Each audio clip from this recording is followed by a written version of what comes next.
Live from Los Angeles, welcome to Good Morning LaLa Land. I'm Dr. Erin. Hi, I'm Rob Mack. And I'm Jasmine Moyer. This is Good Morning LaLa Land, America's first live streaming daily talk show, coming to you Monday through Friday at 9 a.m. on Facebook, Instagram, YouTube, Twitter, and also now seen on Connect TV, available on Apple TV and Roku. Woo! It's all about Motivation Monday. We're going to talk about fear versus love. Which one is motivating you today? We are going to talk with Miss Boss Babe herself, so excited. And we're going to finally talk about how you can build your tribe right now. Right? Power Monday. It is a Power Monday. Powering through it. I'm so excited to see these amazing women in the back. Woo! Good morning. We are so excited to welcome Ms.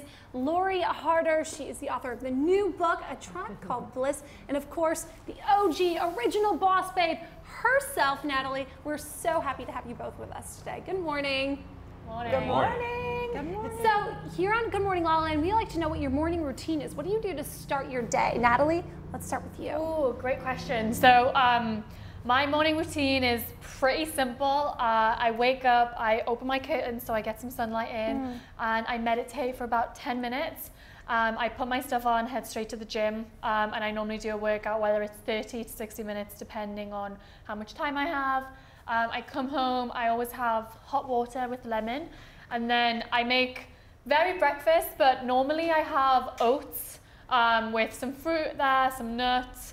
I try not to go on my phone, but that's the same try. Then I read like a chapter of a book, and then I go shower, plan my day, and then kind of kick ass after that. Wow. Well, you're on point with the brand, with the orange. We love your outfit. Thank you. Seriously, she looks like a hashtag boss babe. Trademark that. You might owe her money.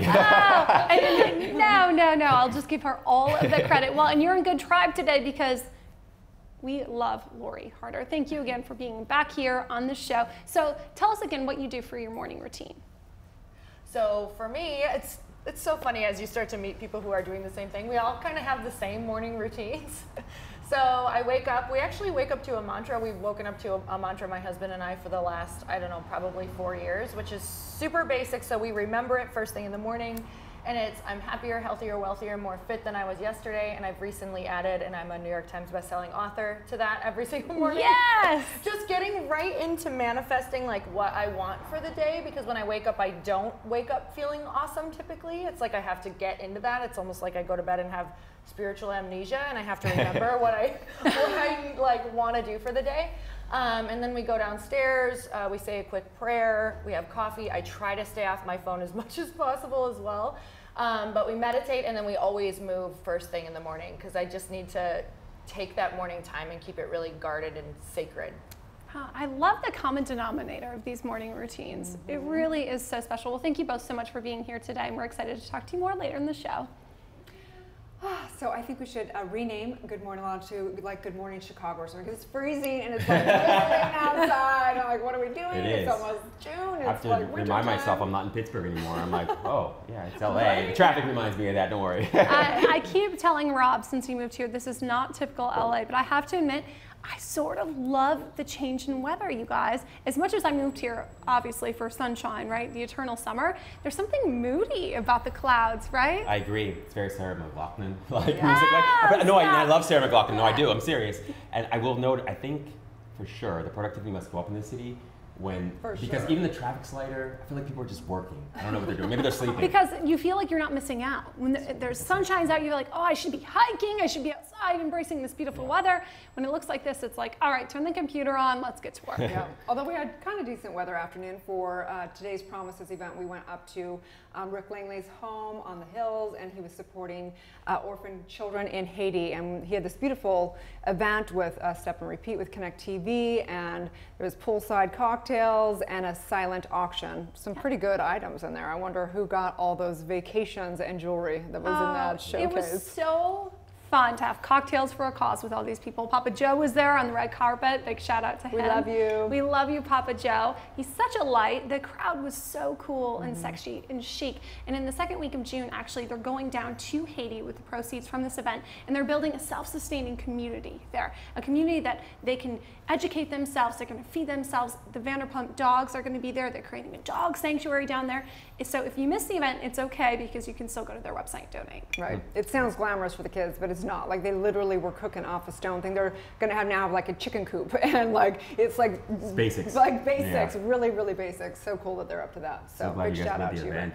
Would have loved to make that an event. Yep. Sounds amazing. Yep. How was your weekend? It was great. It was productive. I was hanging out with friends Saturday night a little bit, and then Sunday I had some work to do, some business meetings. He brushes it off. We're hashtag community powered. Rumor has it, Rob, you saw like everybody in the community on Saturday night. We did. Victoria, Rachel, we had guests that came through. It was pretty nice. It's so awesome. It's amazing kind of the people that are part of this, and the more this grows, the bigger our community is. I was at a really old school Italian restaurant on Saturday night, and I sat down and they're like, hey, good morning LaLa Land girl. Right? And I was like, really? Thanks. It is fun. It's a small town. We're going viral. It is a small town. It's really special.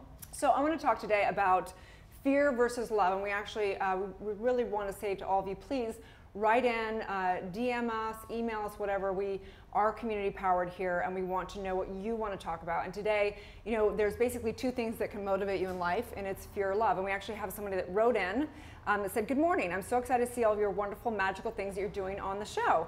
Your message is such a fresh breath of air, and you guys are so authentic. She said, can you help direct my life, please? I have this fear that comes from within, and it's ruled for so long. I'm confused because sometimes I feel like this amazing spirit and a total light, and then at times I feel like I'm angry and mean. So this is, you know, she said, I've got to learn how to conquer fear and get the love I need back in my heart and soul. I feel like I'm being robbed by this. Is fear the root and block that's holding me back? I love you and thank you for being you.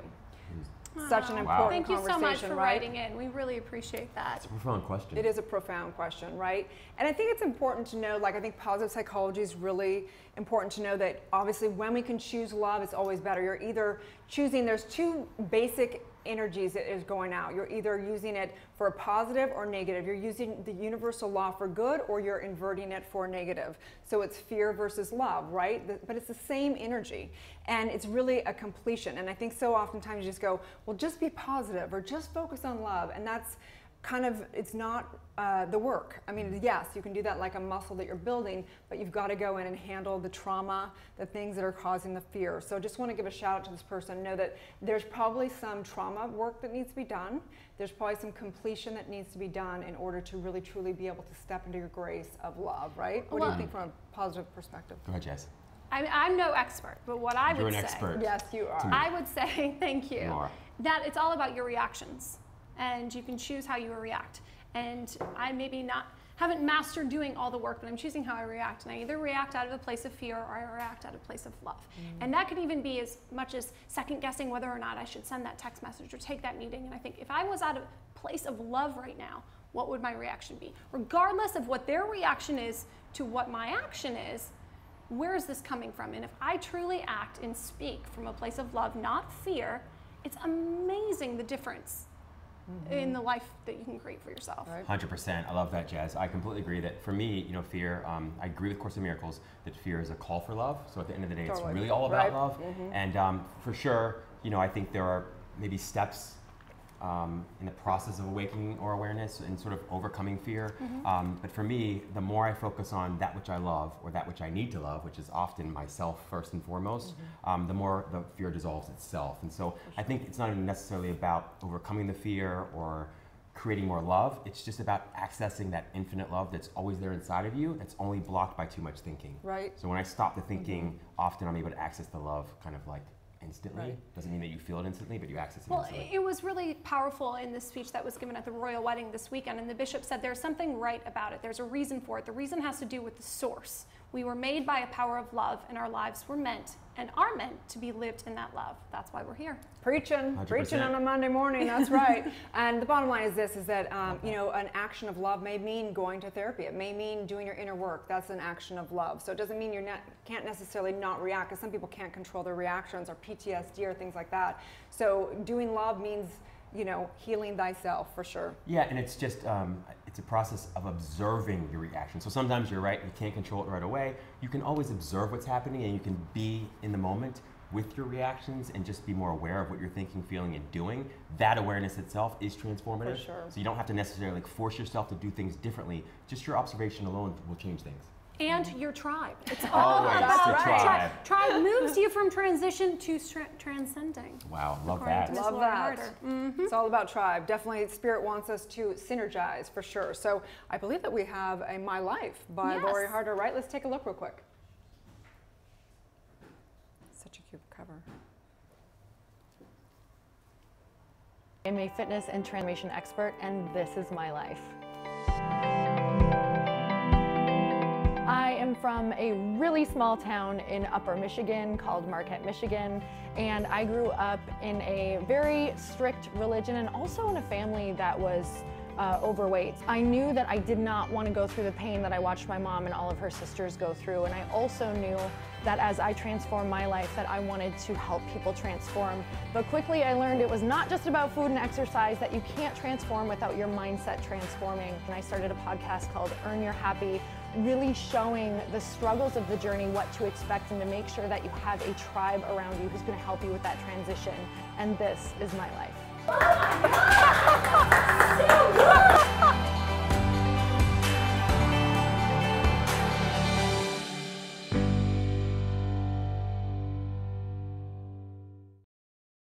She's changing and touching so many lives, helping them build their tribe. For sure, we all need to have a tribe. Starts with Lori. It's a good place to start. I've Lori got a and tribe Natalie. right here. Good Morning LaLa Land and Focus TV. So thanks for being my tribe, everybody. We're excited to talk to our guests when we come back after this break.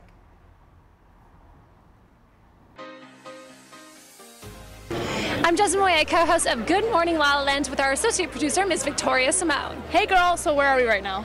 We are on the red carpet of the 45th annual Daytime Emmys, and this red carpet is hot. Hot. So we're actually going to be reporting to you live on the red carpet this week in La La Land. Jez, who was on This Week in La La Land. We had an awesome time with Mike from Oysters XO. XO. Dow Wines, the official wine sponsor of the Daytime Emmys. Yes. Cheers to that.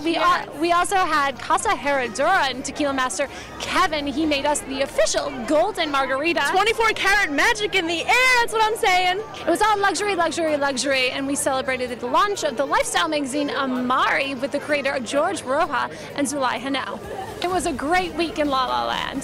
Jez, actually, who are we wearing right now? Special shout out to Ms. Steph Adino. She gowned and glammed us out for the gala for the creatives, and today coming to you from the red carpet at the Daytime Emmys.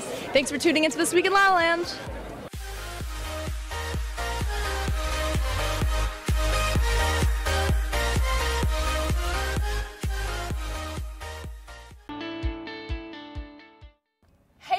Thank you for tuning into This Week in Focus. Victoria Simone here, associate producer here at Focus TV Network, America's first live streaming daily talk show network with my girl, Jasmine Moye, co-host of Good Morning LaLa Land. So Victoria, tell me what happened this week in Focus. So last week on the Focus TV Network, we had What's Good with Aida Rodriguez, super funny, talented comedian. We had Reshape with Allie Landry. With legendary Roma Downey and Kyle Richards. We had Moms Matter, hosted by Shirin Yadigar. On that show was Sophia Dixon, founder of Q Wonder. We had Success Beyond Beauty, founder Terry Briggs, with our girl Erica Dela Cruz. Jez, who are we wearing right now?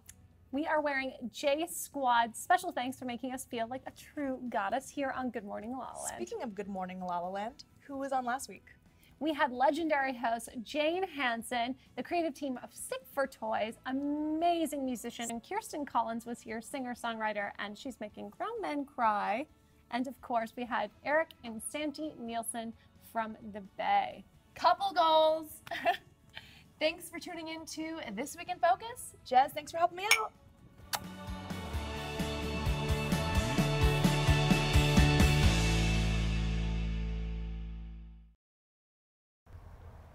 Welcome back to Good Morning LaLa Land. I'm so honored to have Miss Boss Babe in the house herself, Natalie Elizabeth Ellis. I adore you. I just want to introduce you, give you a proper introduction. So she's CEO of Boss Babe. She has over 1 million social media followers, 6.5 million people that use her hashtag.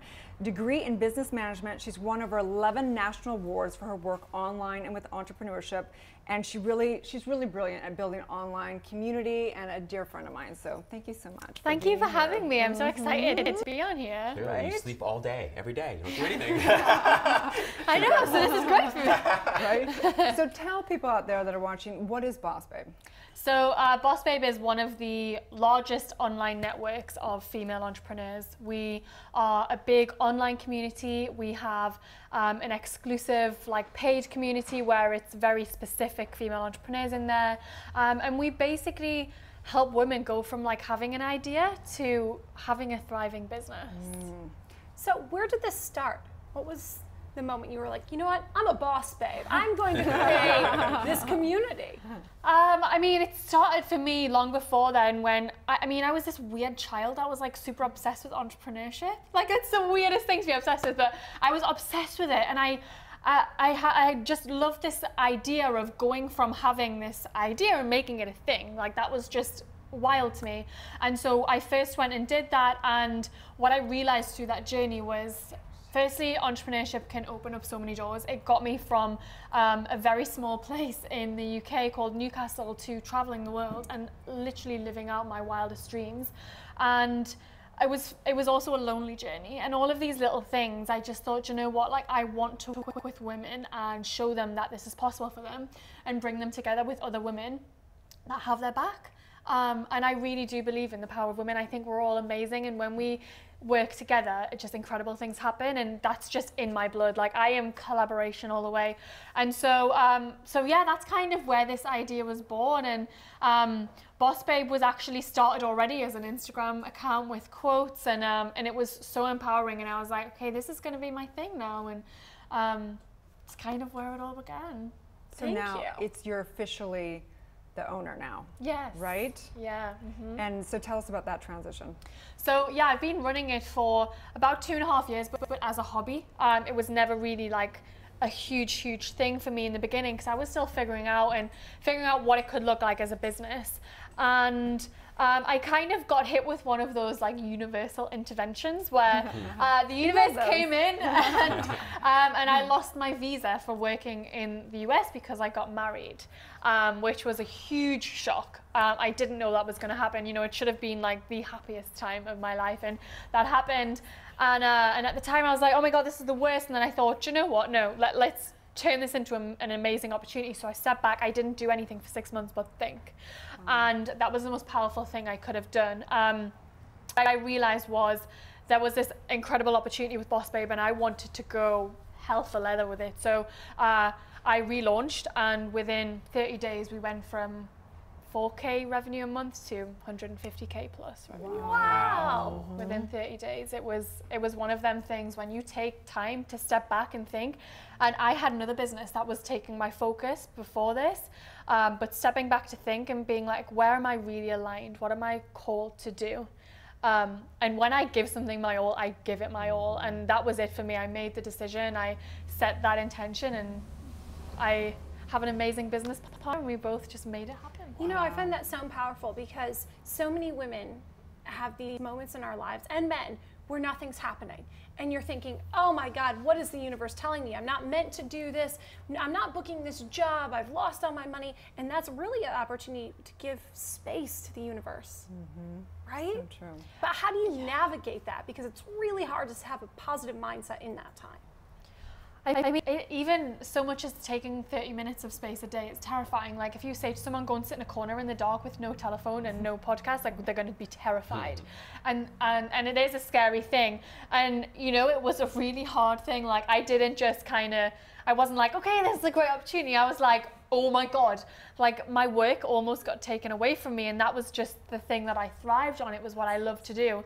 And so I went through a few weeks of being distraught and almost why am I even getting out of bed? What is there to do? I'm not even able to work. And then that really, really quickly changed. I was listening to a podcast, and just very much reminded me that everything that we're given is a gift and everything is a lesson. And if you can truly step into that, that would be incredible. And then I also thought about, okay, why did I get into business in the first place? It was to create freedom, and that's freedom of, you know, finance, not having to worry about money in the bank. It was being able to live wherever I wanted. It was all of these things, and that's what I built. And I had 6 months where I wasn't worrying about money, and I wasn't worrying about all these things, and I had to learn to be grateful for that. Like, you want to create this business, have freedom, now you've got it, see what's next. And I just used that time to read and do all those things I would never have had them to do.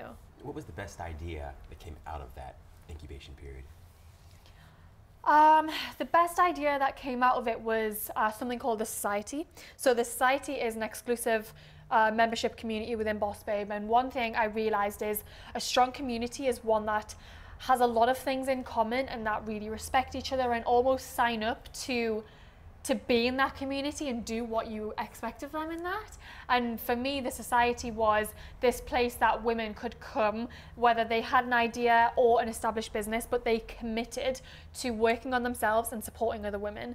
And that was the thing. And so I did tons and tons of research on why women get held back in business, and I came up with a few of these different reasons, and I thought, if I can put all of those things into one place, I can make it affordable, and the work's on you. Like, you decide to step up and make your business a success, and that, I think that was the best idea to come out of that time. So Natalie, one of the things I love about you, and I've said this before, is Natalie has this ability to make work really fun. Like, I've watched, you know, you work for like a day on, you're just like having fun. It's not like you're in this thing. You can socialize and be having fun and being productive and all this. And I think that one of your true geniuses is obviously building community online, which is not an easy task at all. So tell us a little bit about Instagram and how you actually build a community online.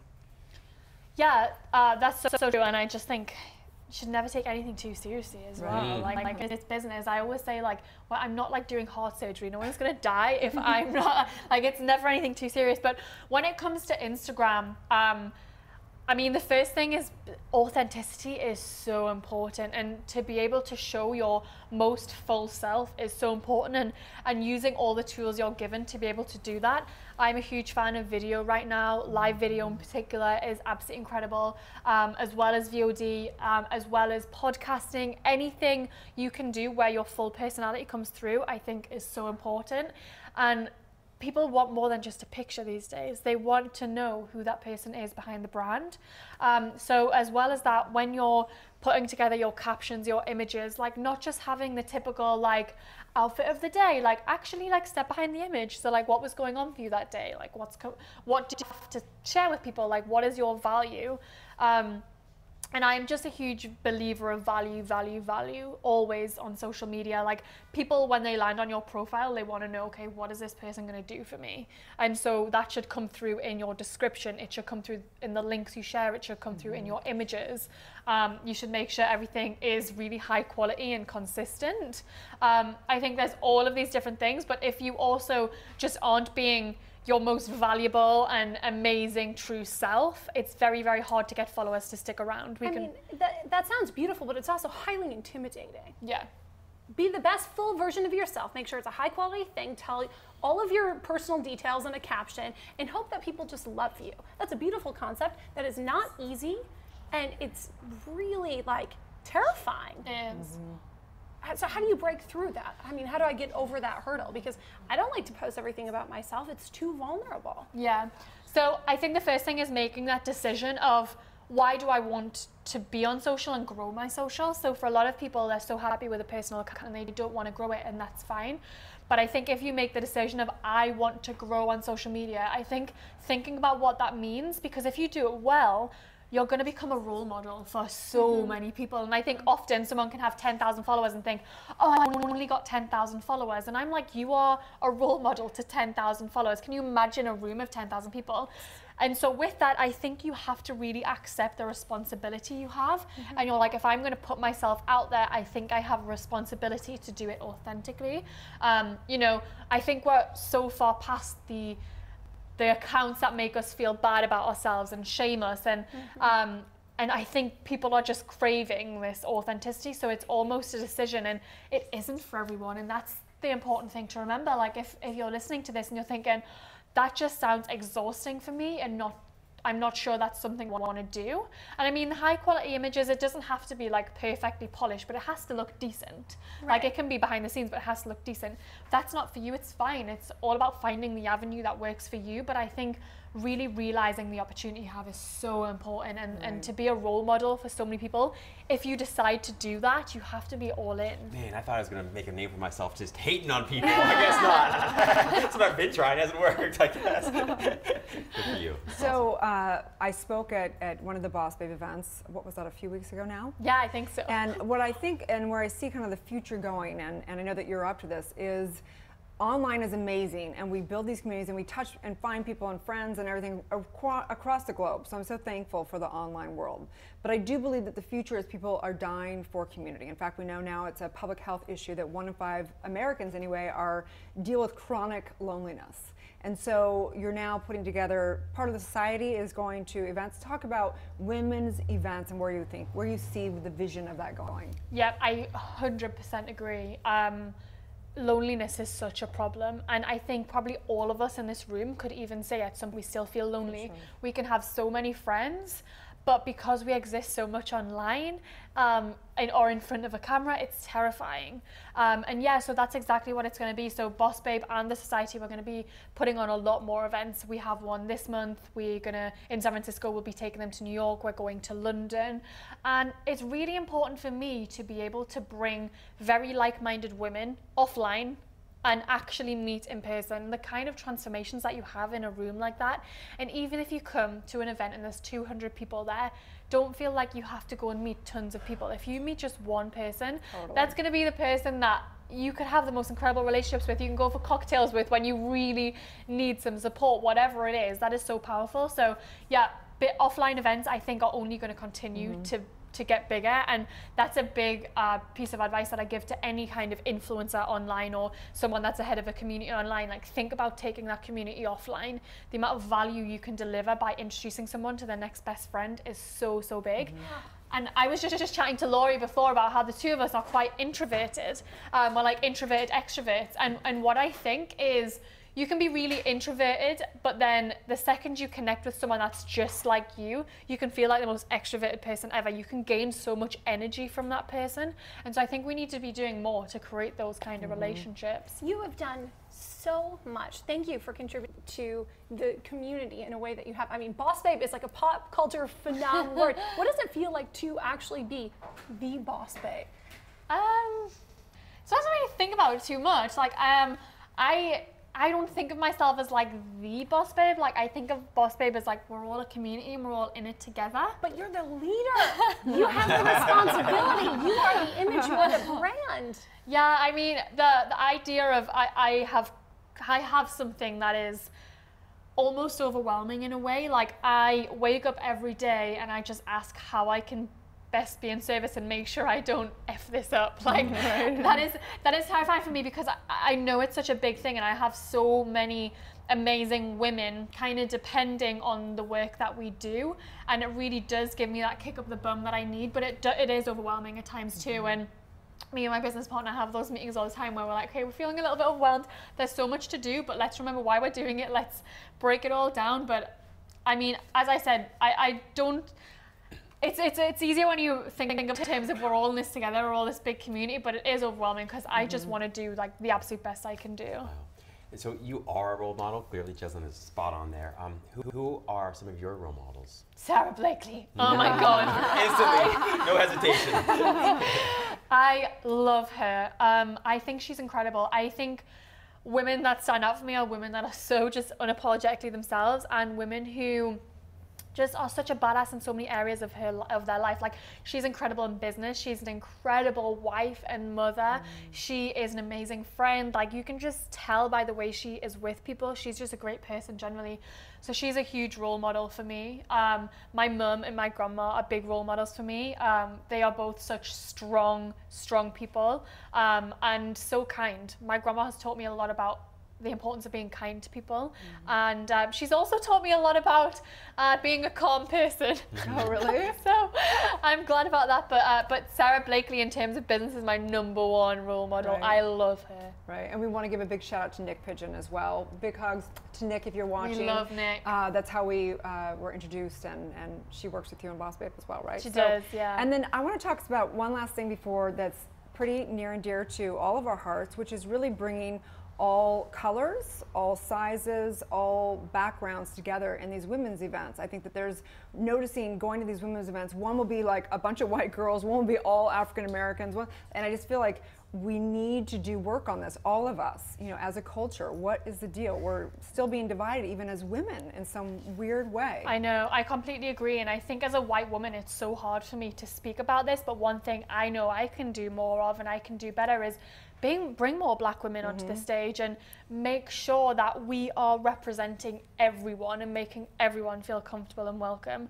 And I think we have such an obligation to do that. For sure, absolutely. I look forward to that. I think there's a calling that's coming through with a lot of women I'm talking to about events and stuff. So, and I appreciate you putting that out there as well and holding us all accountable. That I think that's so important. Yeah, for sure. So we're going to take a little break. When we come back, we're going to speak with Lori Harder about building your tribe, and then we're going to bring you back again. So stay tuned, you guys. We'll be right back. Welcome to Good Morning LaLa Land. We are so excited to announce that Good Morning LaLa Land is now being featured on Connect TV. That's right. You can check it out on Apple TV, Roku, iOS, and Android, as well as on the web. Check us out. We're going to be everywhere, literally. We are going to believe, connect, and change the world. It's going to be a Good Morning LaLa Land.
Welcome. Oh.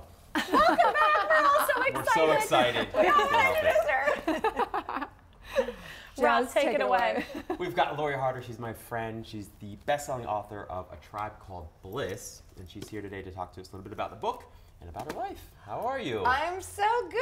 I'm so excited to be back here So with the excited to have book. you. Right? I know. Yeah. Best-selling book at that. Yeah, I feel like before when I came back, I was like, I have this book. I don't know if it's ever gonna get done. How do you feel? It's done and it's gorgeous. Oh, thank you so much. I feel awesome. I feel, the thing is though, you work so hard on a book and then you're just in the beginning because you go from author to now marketer of your book. It's so true, so right? I'm in marketing. Right, and just to give a little bit more background, because we all wanted to introduce you. So Lori Harder is a best-selling author, obviously, and she is a creator of Earn Your Happy podcast. I think you have how many, like 7 million downloads now? I mean, hello.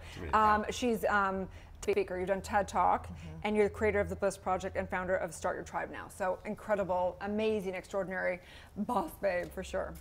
Thank you. It's like overwhelming to even hear that. Which was harder? TEDx? Yeah, right. Book? Cover model? Which is the hardest, do you think, or most intimidating for you? I mean, cover model took years, so that's just like a journey in and of itself because you don't, it's an interesting journey because you're kind of being chosen by someone, where the others you are more, getting out there and making sure you're putting yourself out there. You're creating your path for yourself. TEDx was crazy in itself just because, you guys, it's 15 minutes to get across one point. Like, I don't even know how to get across one point and like, I don't know, it's just one point. You can't talk about anything else. But the book has been the thing that has truly been the most up-leveling in my life. I'm still in it. I mean, I'm still in the thick of it. So I would say that's the hardest. What's been so challenging about it? You know, because in order to connect with people, you have to be really real and you have to be vulnerable. And you're putting your whole story and your whole soul out into the world and going, hope you like it. Like, this is my inner deep truth, and you're putting it out there. So it's kind of, you know, how much do you want to share? How much are you willing to put out? And honestly, even just structuring and organizing was really challenging for me because I'm very creative. So getting something very linear that will make sense to everyone, learning what points to share and what not to share. Did you learn anything about yourself when you wrote this book? Oh yeah. I mean, there's so many lessons. I would say that I learned that humans can truly do anything that they put their mind to, and that we need so much help to get stuff done. So it just ensured the book, Tribe. I was like, I needed a tribe to get this done. I can't tell you all of the people, all of the love, everything that went into it when I wanted to quit. I called on all the people in my life just to get me through the process. The book, so let's talk about the book. You have breakthroughs, superficial friendships, create real connections, and reach your highest potential. So that to me is almost different than a tribe. Like, it's like almost like becoming your highest self. So talk about what's actually in the book. So the book is really about, it's going to teach you not only about your tribe, but what happens is we want these friends and we want this life.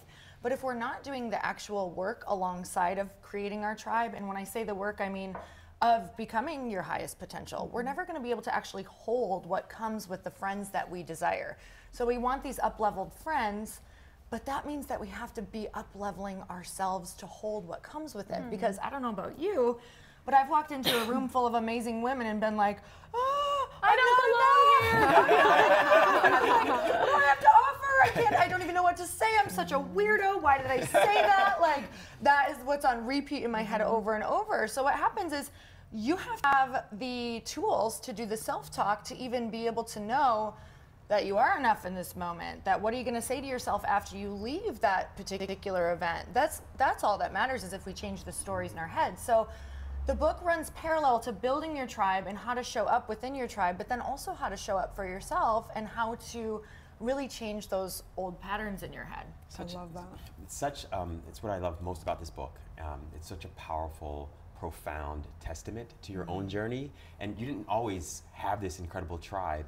Even as a child, I think you sort of hinted at that, more than hinted at that in the book, that it started with a very sort of independent childhood. Could you talk to us a little bit about that? Yes. You know, I think throughout life, because I was raised in a restrictive religion, that was my tribe, right? My family was my tribe and my religion was my tribe because I wasn't allowed to associate with people outside of that. So what happened though is when I started to change and I started to be like, is this my path? Does this fit with where I want to go? What we don't realize about our tribes, and I'm just referring to that because it makes sense with everything in our lives, we have these agreements that we don't even know that we agreed to within our friendships, within our family, that says you're loved and accepted here, but if you end up changing or you become this, you may not be loved and accepted. And these aren't necessarily even verbal agreements, but these are agreements within, maybe it's at work, maybe it's within our best friend group right now, maybe it's within our gym. If you start acting in a certain way, if you start becoming this person, if you don't go to our Wednesday night wine nights anymore, if you don't, you know, sit around and talk and gossip about people, then you're not going to be accepted into this tribe. So for me, that happened at a young age where it was like, well, what if this is not aligned with who I am anymore? I didn't have people outside of that tribe. I was so scared to transcend, to cross the bridge. So the book is about creating the people on the other side of the bridge before you have crossed, so that you know what that journey is going to look like, you know what it's going to feel like when you start getting freaked out or you start noticing that the bridge is really rickety and you don't think you're gonna make it. They tell you to look upward and to just keep coming, and that's what it's gonna feel. It's gonna feel scary, it's gonna feel rocky, keep going, this is what it's supposed to be. So if we don't have that, we're always going to go back to the thing that's half filling us. I do think that our tribe, our community really develops us. I mean, it's Yes. easy to stay, you know, it's hard, it's challenging enough to like stay and have your life work just with you and a small, whatever, a few friends or whatever, and you're doing your individual work, whatever. But coming into a community, even like this show, like it challenges you, it makes you develop, it makes you like have to be nicer, have to follow through, have to not be reactive, all those things. And I look at it like the tribe is really your spiritual journey. It's really developing you in so many layers upon layers of ways. So it's such a cool conversation. I love that, because that is what this is all about, is putting yourself in those friendships, putting yourself in those rooms where the people that you have to be, or that you're around, you just end up having to show up as your higher self, as your future self, as the self you know is in you, but is not yet called out. And the only way it's going to get called out is through the people that you're surrounding yourself with, and through the experiences you're you know, putting yourself in. For sure. What's great about this book too, and about you, is that you break it down into really actionable steps, like almost even scripts, right? So where would a person start? Let's say somebody, you know, feels very lonely. Maybe there's a woman out there, she feels very lonely. She doesn't have a tribe. She doesn't even really have any close girlfriends. Where does she start in terms of putting herself in the right places to meet the right people that she can start to build this tribe? Well, there's kind of two parts there, because you can, you know, for me, when I moved from Minneapolis to California, I did not have anyone out here. So some things that I did is, we all have social media, and I kind of say to go with the low-hanging fruit, like go with the path of least resistance for this at first, because it's really scary. So what I did is I said, okay, what's something that I could bond with someone over? What would I have in common with someone, or what would I look for?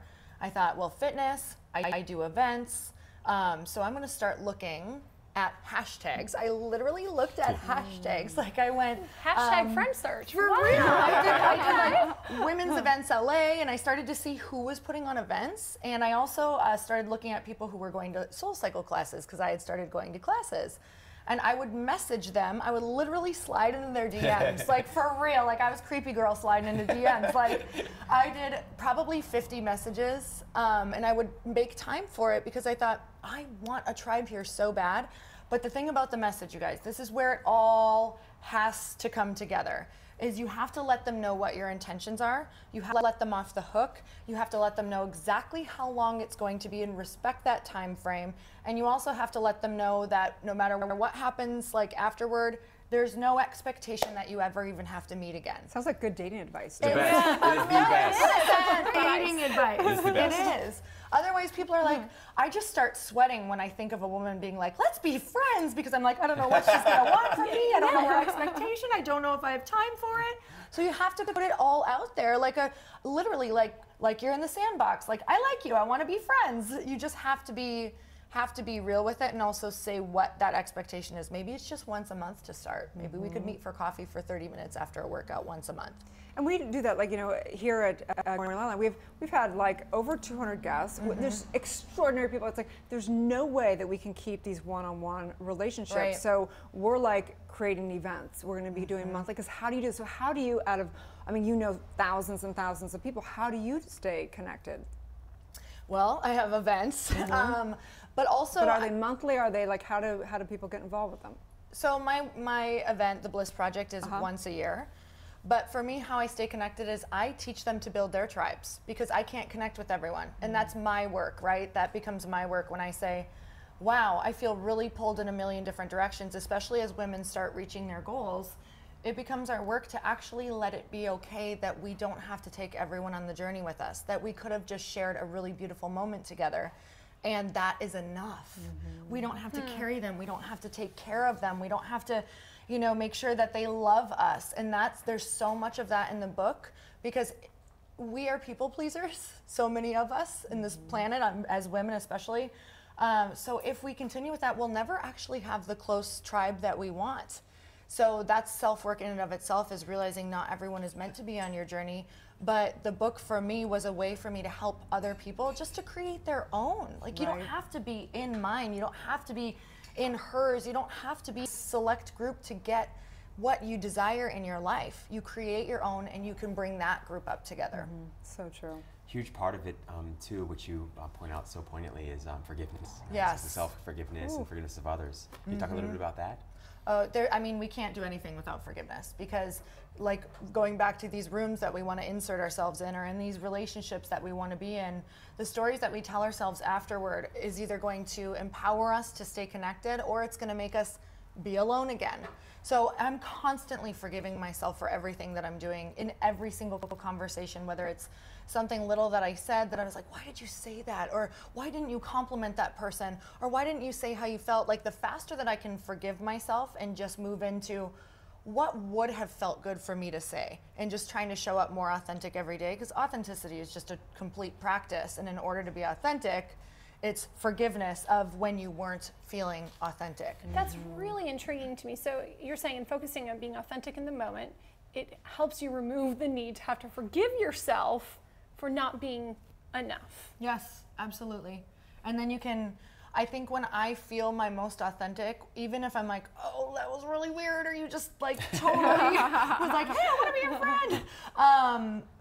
At least I can go home and know that I was myself. And to be honest with you, whenever I know I'm being my most full version of me, people are drawn to you. You're like a magnet. Oh yeah, you can't turn it off. Yeah, absolutely. And then sometimes what can happen is you feel too much of a magnet. So the story can be, was I too much? Was I like, did I show up too much in the room? Yeah. Are women going to be turned off because of that? And then that's the forgiveness as well. That, was I too authentic? Should I have just been in the corner and downplayed who I am or what I really feel like? So forgiveness around that as well, but I'd rather be forgiving that than, you know. Isn't that interesting though, that we still feel to have to forgive ourselves for being the best version of ourselves? Yes, for showing up too much. Yeah, and it's so important that we do that, because that's when we become walking and for other women. Is they feel it.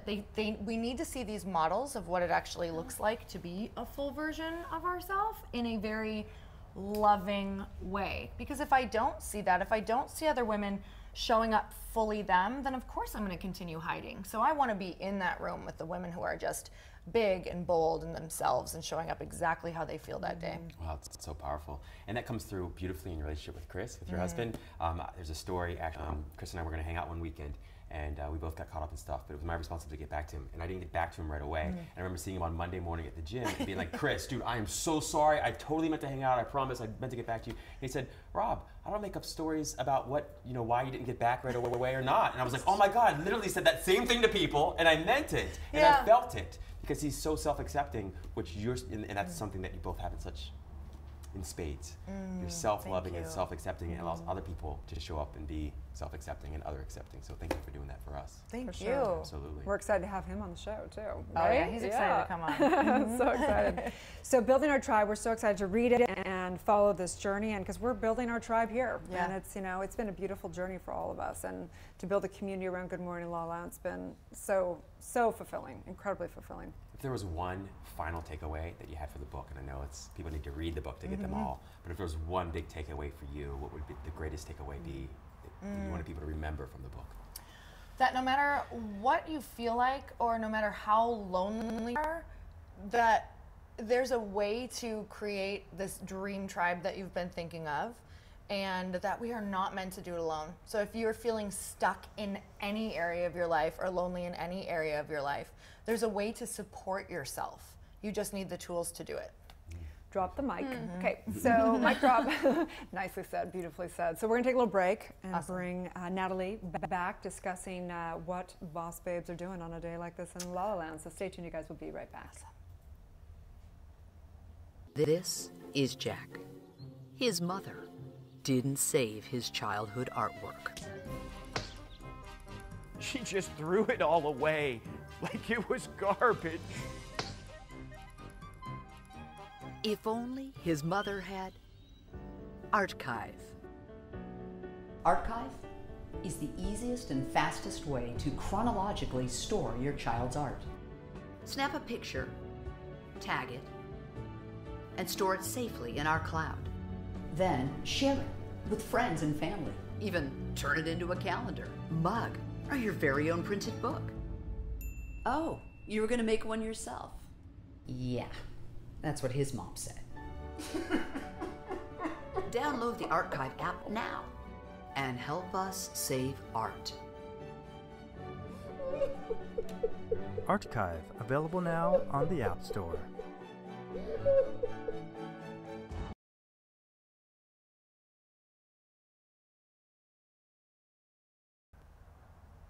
Welcome back. It's Motivation Monday, and these two women, extraordinary women, totally motivate me. But I have a little announcement to make because Natalie officially is going to be moving to Los Angeles in August. Woo! We're so excited, right? Yeah, and I just had this intuition about it, right? Like before she even knew herself, I was like, I just have this feeling you're going to be moving here. Yeah, you fully knew that. Right? But I do want to say that Good Morning LaLa Land, it's not just about LA. It's really, LaLa Land is a really well-known thing for kind of a little bit delusional people, creative people, good doers and dreamers, and that's really what LaLa Land is all about. So we're not just about Los Angeles, we're about knowing the truth that dreams do come true, that we have infinite possibility, and that if you can imagine it, you can achieve it. It's easier with the tribe. For sure. Tribe is thick in LaLa Land, that's for sure. It is.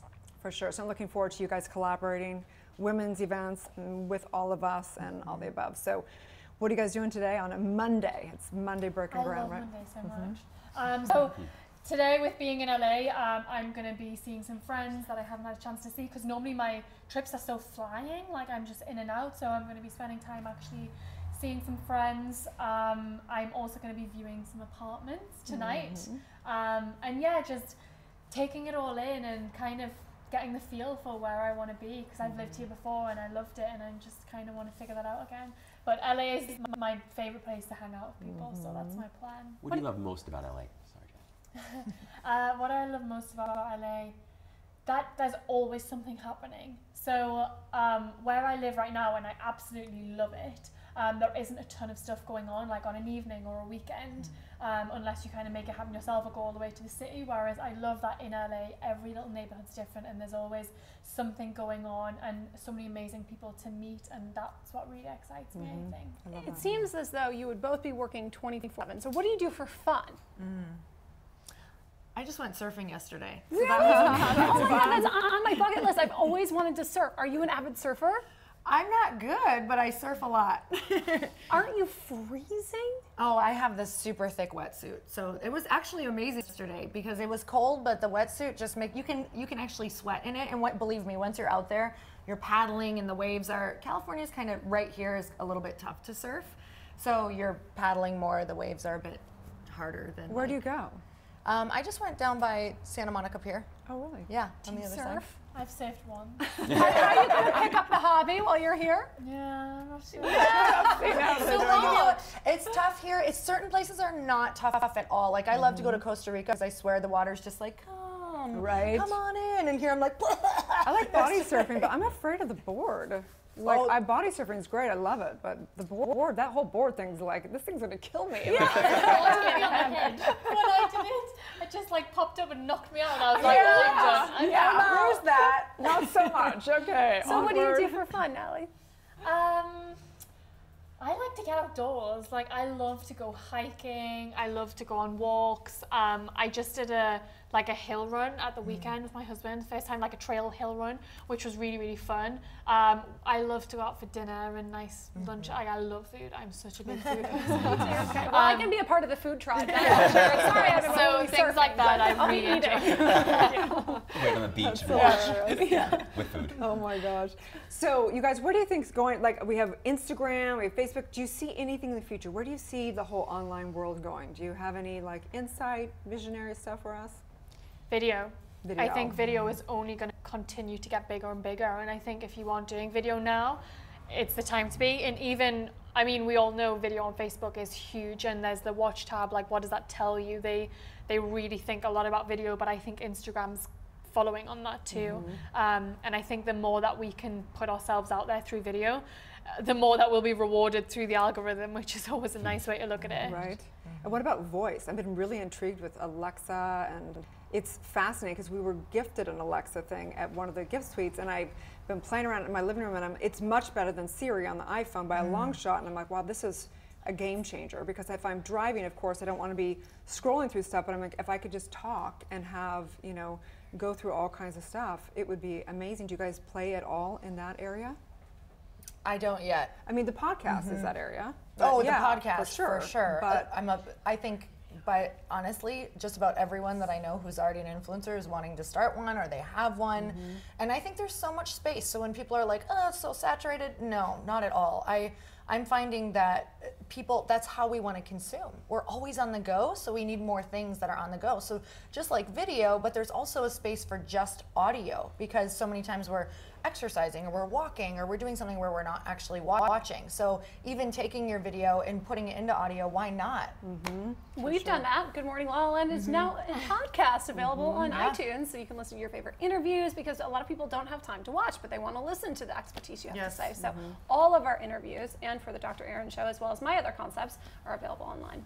And I think, to your point as well about the voice, I do think kind of ambient listening is such a big thing, and I kind of would love that to wake up in the morning and be like, Alexa, give me my boss babe motivation. For sure. And I think to have that kind of like content on demand and delivered in a really ambient, personal way could be interesting. So it's kind of like our girlfriend Nick was saying that we fill our lives with so much. Like, you'll be in the kitchen and I'm making like a tea or something, and I have like 2 minutes, so it's like, what can I film? We're like addicted to learning, so I'm like, what can I listen to for 2 minutes that would give me like some kind of insight in 2 minutes? So I think that the voice could be interesting with BOSSBABE for that, for sure. And are you going to do this in audio, your book?